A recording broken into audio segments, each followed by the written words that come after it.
അതുപോലെ വടക്കനാഥന് പോയിട്ടുണ്ടായിരുന്നു. അപ്പോൾ അതുവഴി നടന്നപ്പോൾ ആദ്യം മനസ്സിൽ വന്ന പാട്ട് ഇതാണ്. ഭജനയല്ല, പക്ഷെ ചുമ്മാ രണ്ടുപേരും പാടാൻ തോന്നി ഇവിടെ വന്നപ്പോഴത്തേന്. ഈ പ്രദക്ഷിണവേദികൾ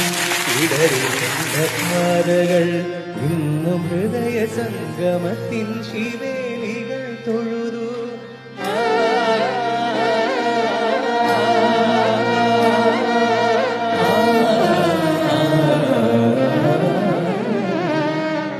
ഈ പ്രദക്ഷിണവേദികൾ ഇടറി നിന്ന പാതകൾ ഇന്നും ഹൃദയ സംഗമത്തിൻ ശിവേലികൾ തൊഴുതു.